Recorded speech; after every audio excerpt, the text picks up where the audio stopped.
First and foremost, how great are those St. Pat's jerseys we saw on Friday? Personally, I'd love to see the Leafs wear those more often. I know they're dedicated pretty much fully to St. Patrick's Day, which is always a blast, by the way. But they're awesome, man, and I love that look against the Carolina Hurricanes. And it always seems like it's the Canes, by the way, that they play in sort of these gimmick games, if you want to call it them, when they're not actually wearing their real jerseys. I believe the next gen game or a couple of them have been against the Carolina Hurricanes, but on the ice. Really, really impressive effort by the Leafs. Ilya Samsonov, I thought, was locked in that game, a 5-2 victory.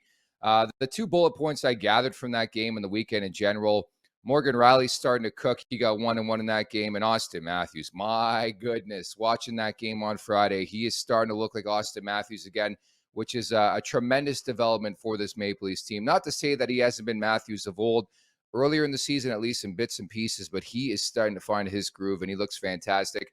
And I love the decals on his skates, by the way, with those St. Patrick's jerseys, absolutely slap. So really, really impressive effort against the Carolina Hurricanes back on Friday, took care of business. But again, those are my takeaways. Austin Matthews, number one, Morgan Riley, I guess 1B, because that's a huge development. As we've mentioned time and time again on this show, if the Leafs are going to do anything substantial this spring, they need Morgan Riley that we've seen. Even last year, I thought he was phenomenal. So that's a phenomenal development here. Morgan Riley finding his game again with the Maple Leafs. I would say Saturday was a bit of a different story. You're always going to get that on Hockey Night in Canada, specifically against the Ottawa Senators. I always like to document these Canadian teams, especially Montreal, specifically as well the Ottawa Senators. Every time they play Toronto, doesn't matter about who's on that roster, where they're at in the standings, they always give them a great run. And I have to first and foremost credit Matt Murray for playing in that game, because as you in the morning skate on Saturday, we saw that Joseph Woll was recalled from the AHL, and I'm like, what is going on? We later find out Ilya Samsonov. That's probably what I expected watching the game on Friday. He looked a bit slow coming up, I should say, from a couple of slide acrosses and some split saves.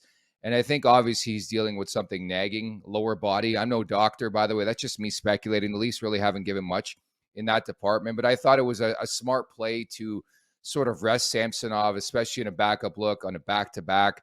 So Murray starts that game. I think that's the most positive news I can grab from Saturday. And number two, he played excellent. The biggest reason to me the Leafs walk away with 2 points in that game, 48 saves, the most by a Leafs netminder this season. And it always adds when you do it to the team that traded you away last offseason. And for the most part, when Murray's been in there this year, he's actually been a great story. Two-time Stanley Cup champion, of course, for the Pittsburgh Penguins. And that was a pleasant surprise, A, for Matt Murray to play, but B, to see him play the way he did.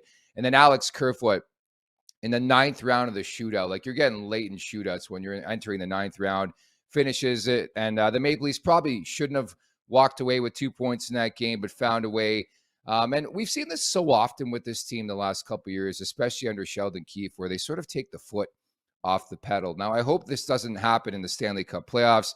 We have seen it the last couple of years, namely against the Montreal Canadiens, where they were up 3-1.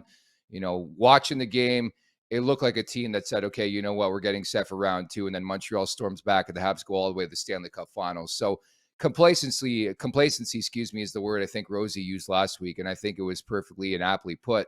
And I think you look at some of the games, even in recent memory, where the Leafs had their foot on the throat of the Ottawa Senators, and Ottawa finds a way to come back there in the third period. So a full 60. I know it's so cliche, but that's also a takeaway from that game moving forward as we get closer and closer to the Stanley Cup playoffs. But I think the positive news, you get the points. You go 4 for 4 on the weekend, 2 for 2 in terms of the games. Riley's looking better. The goaltending was strong. And obviously Austin Matthews is really, really starting to heat up for the Maple Leafs. Not to mention Calle Yarncroke. What a revelation. What a story.